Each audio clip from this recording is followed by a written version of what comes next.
often took out hidden credit cards, payday loans, so that, if you were looking at our normal finances, you had no idea anything was wrong. But for some reason, I came clean and I said, I've been gambling again, but the debt's a lot worse this time. Finally recognized this is not something that I can do on my own. Today, I try to make my recovery part of the way I think about everyday situation. Today, my life is completely different.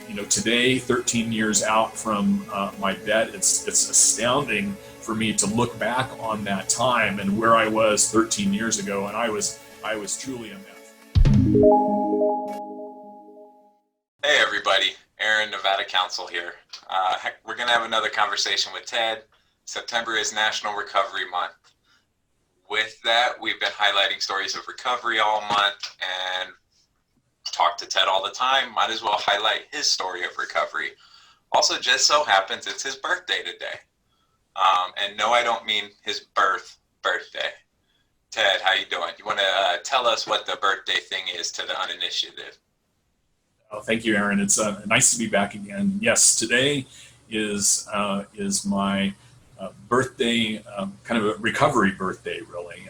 It was September 14th, 2007 that I made my last bet. And so that just happens to be 13 years ago today. So kind of an exciting milestone that's come to be much more important for me than my actual birthday, actually.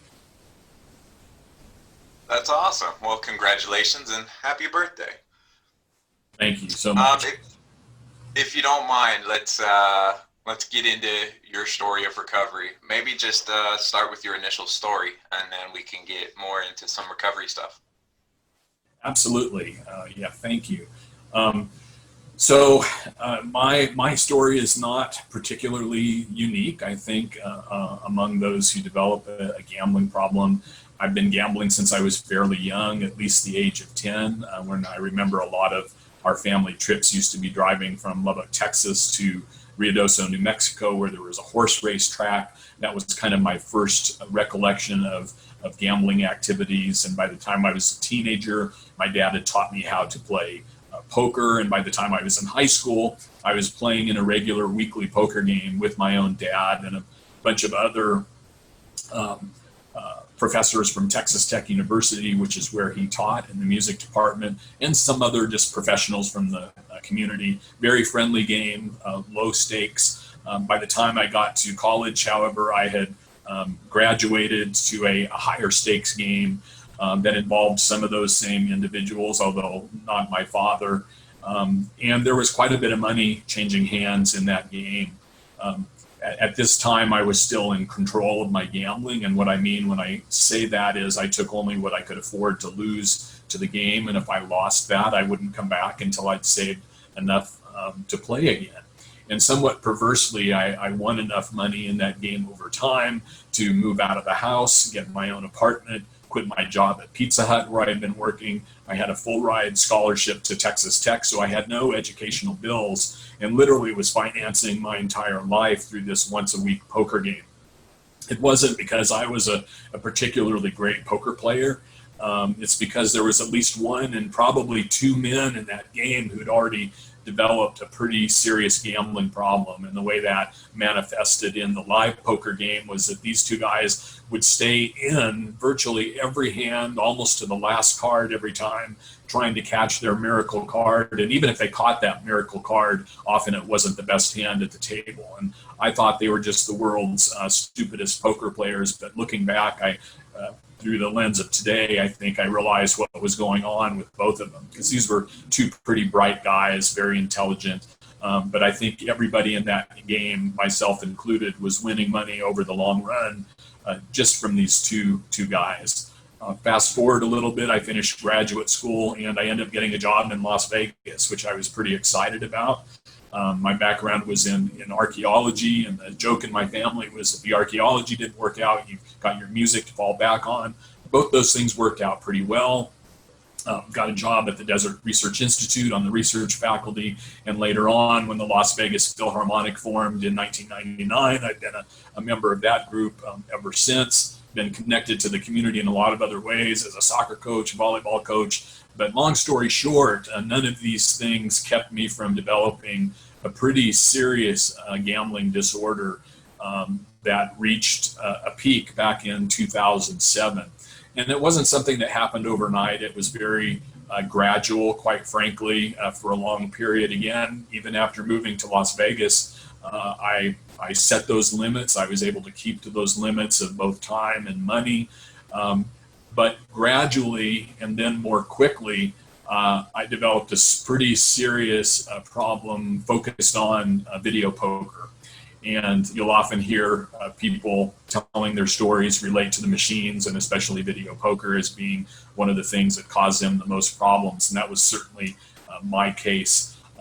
Again, it wasn't something that happened overnight. It was very, very gradual. I almost didn't notice at the beginning, and then the day came where all of a sudden it seemed to me, although looking back, it wasn't all of a sudden, I wasn't able to keep those limits quite as well. Sometimes after I'd lose the money I came to play with, I'd go back to the ATM machine and rationalize, that was crappy. Let's try and win that back. And so I would do that, and over time it got to the point where I could rarely keep to those limits. Most of the time I went back to the ATM again and again until at some point I basically would as many times as I could until I reached my limit with my ATM card. This again happened very gradually. It's something that began to affect my previous marriage, and it was something that affected us not only financially but emotionally. In fact, in the early 2000s, with my ex-wife, we used to gamble together, and we did so for a while. And then when it started to become a problem, both financially and emotionally, we decided we just need to quit this. This is not good for our marriage.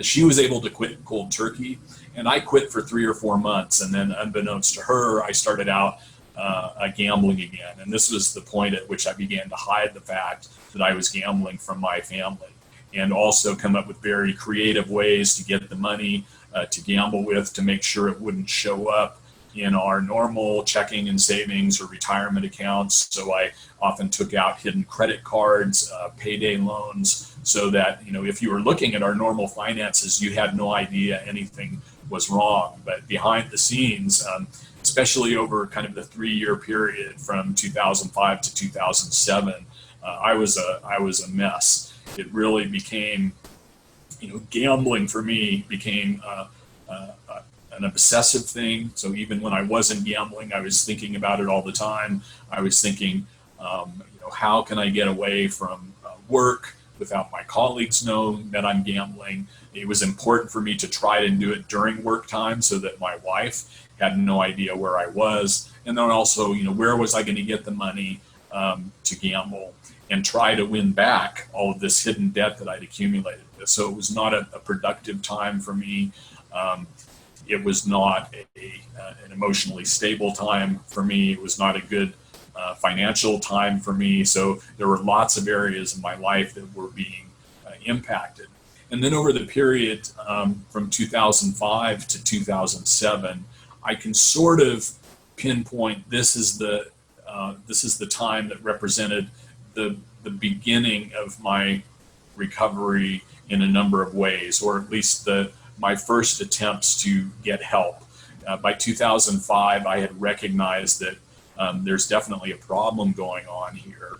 But I really, like many problem gamblers, resisted the idea that I was not going to be able to control this again, because for a long part of my gambling career, I was able to set those limits and keep to them. So it made no sense to me that I shouldn't be able to get back to that point. So over a 2-year period from 2005 to 2007, I went to my first couple 12-step meetings. I remember people sharing in those meetings about how gambling had impacted their lives. I shared myself, but hearing the magnitude of some of those stories that people share, people who had lost their families, people who had lost their jobs, people who had stolen from their jobs, people who had spent time in prison, people who had attempted to end their own lives as a result of their gambling. I felt, I don't have nearly the problems that the people in these meetings have. I really convinced myself that, I didn't have the problem. I heard how bad it could get from these people, and that was going to be enough to keep me from gambling. So I had a number of kind of fits and starts over that 2-year period. I'd go to a meeting, listen a little bit, kind of convince myself I wasn't as bad off. I'd remain abstinent for a little while. But as soon as I'd go back out, it was like I'd never stopped. The lying behavior, the limits were out of control, the behind the scenes debt. And that kind of reached a peak in 2007, when after a couple times of having come clean on my own to my then wife and reaching out for treatment, that she discovered on her own the damage I'd done behind the scenes. And over this 2-year period, my kind of hidden debt tripled each year. So, again, those limits were going up. Even when we would pay that debt off, the following year I'd do it again. But this time, the debt was 3 times what it had been before, and that trend continued. And when she found out on her own all of this hidden credit card debt and confronted me about it, the first thing that came into my head was, how can I lie about this? I'll say it's credit card fraud or somebody's stolen my identity, because I'd been lying about this for a couple of years now at this point. And but for some reason I came clean and I said, I've been gambling again, but the debt's a lot worse this time. Our daughter was about 2 years old at this point, and I fully expected her to take our daughter and leave, and she had every right to do so based on our previous couple years, but she didn't, and said, don't you think you should get some serious help? And so it was in 2007 again that I finally recognized this is not something that I can do on my own. I'd really been trying to do it on my own for the previous 2 years. I'd kind of believed my own promises, which made them very realistic to other people who I was making them to as well. And at that point in time, I enrolled in the IOP program at the Problem Gambling Center here in Las Vegas, which was a 6-week program, 2.5 hours a day, 4 days a week. Also required attendance at 12-step meetings as part of that process. And so it was really during that period that I reconnected with my 12-step meetings, as well as got, just a ton of fundamental background on, what gambling disorder is, why did it affect me in a way that it didn't affect other people. So learning about both the science and psychology of it. As a scientist myself, maybe it was even more important for me to know some of the whys than it is for some people. For some people, it may just be enough to learn, how do I stop this and not do again? But I really, part of that process for me was learning, why had gambling affected me in this way, especially after so many years of being able to do it recreationally. So through that process of formal treatment, kind of combined with the 12-step meetings, I really I came to understand and take a good hard look at my personal history all the time from when I was a kid. Some traumas that had happened to me as a kid, some trauma that had happened to me when I lost my ability to both speak and sing for a while after moving to Las Vegas, that had sort of initiated some of the disconnection from other people and the unwillingness to talk to people. And I escaped from some of that emotional pain through my gambling for the first time ever. Also, I have a long family history of different addictive disorders from my father, grandfather, great-grandfather. Goes back at least 3 generations where there's some history of addictive disorder in the family. So, learning about those genetic connections, and then, getting a sponsor within my 12-step program, which helped me tremendously. And, 12 steps is not for everybody. There are many different pathways to recovery, and I've tried to take as many as I could to take advantage of it, to kind of invest the emotional time in my recovery that I used to invest in my gambling, which, it became a lot of my everyday activity, either thinking or doing gambling. And today I try to make my recovery part of the way I think about everyday situations. So while at the beginning it was about learning the tools to not gamble, what to do with urges when they came along. One of the best suggestions I heard, and I did for a while, was to carry a little list of things around in my wallet that I could do on the spot if I ever felt the urge to gamble, whether that's, brush the cat, clean the bathroom, do the dishes, jog around the block, something to keep my mind occupied for just 3 to 5 minutes, because one of the things we know about urges is they're all time limited. If you can find something to occupy your time, that urge will pass. It doesn't mean another one won't come along in another hour or something, and you'll have to go through the same exercise. But learning little things like that, how to slow down my thinking so that I didn't go directly from stimulus, seeing an image of gambling, for example, or 3 sevens on the license plate of the car in front of me, and see that as a sign that, oh, it was time to go gambling. To really, again, slow down my thinking, think about, okay, if I choose to go gambling in this moment, what are the things that could happen? And in my case, most of those were not good things. And so being able to consciously think about my actions, and not only with regards to gambling, this is something I now try to apply in just the way I think about the way I interact with people in my life, my own personal behaviors. Am I treating myself well? And am I treating other people well through my actions? And these help to reduce a lot of the things that were once triggers for me in my gambling disorder. So, today, 13 years out from my bet, it's astounding for me to look back on that time and where I was 13 years ago. And I was truly a mess. I was probably within months of losing my job. While my marriage at that time actually did recover and survive, we did eventually divorce, but it was, as healthy as a divorce can be in terms of mutual support and going through that process. And that was only possible because of my recovery, the tools that I'd learned in 12-step, the tools I had learned in the formal treatment program through the Problem Gambling Center, because that allowed me to treat that situation with a lot more emotional maturity than I might have otherwise, and just moving forward throughout my life. So today my life is completely different. I'm gratified to actually have been able to leverage, for lack of a better term, my own recovery into consulting work that today I do for the Nevada Council on Problem Gambling in the community. So really my recovery is not just about not gambling today. It really is about carrying that message to others who are suffering, to family members who may be affected by somebody else's gambling, letting them know that this is a real thing. It's potentially deadly, but that we do have tremendous treatment resources, both self-help and formal treatment in this state, and that treatment is very, very successful for people who will engage into it. And that is so gratifying to me today, to see how far I've come and do what I can just to help others today.